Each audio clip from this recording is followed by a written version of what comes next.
Hello guys, ఎట్లున్నారు? నేను మంచిగున్నా.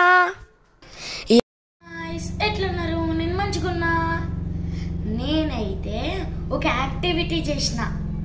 ఏంటిదో తెలుసా? Life cycle of a butterfly. ఇక్కడ చూడండి, ఇది ఎగ్స్. సో మీకు లైఫ్ సైకిల్ ఆఫ్ ఎ బటర్ఫ్లైని షార్ట్ కట్లో ఎక్స్ప్లెయిన్ చేస్తాను. ఇక చూడండి, ఇదే నేను చేసింది. ఇవి నేను క్లేతో చేశాను. బటర్ఫ్లై ఫామ్ అవ్వాలంటే ఫస్ట్ ఇగో ఎగ్స్ని లే చేస్తుంది.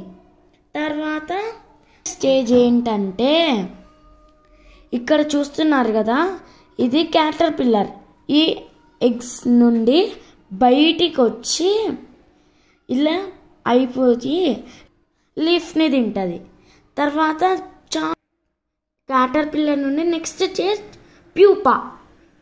ఇది క్యాటర్పిల్లర్ ఏం చేస్తుందంటే చాలా ఎక్కువ ఆకులు తిని దాని సలైవాతోని దాని చుట్టూరు ఒక నెక్స్ట్ స్టేజ్ ప్యూపా.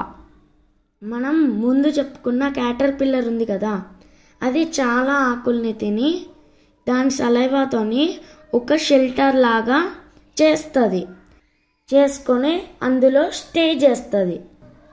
ఈ లార్వా ప్యూపా ఉంది కదా, అది 10 to 15 days దీనిలోనే ఉంటుంది. క్యాటర్పిల్లర్ స్టేజ్ కూడా 10 to 15 days ఉంటుంది. ఈ ప్యూపా 15 days తర్వాత బటర్ఫ్లై అయిపోద్ది. ఇక తెలిసిందే కదా మన బటర్ఫ్లై గురించి.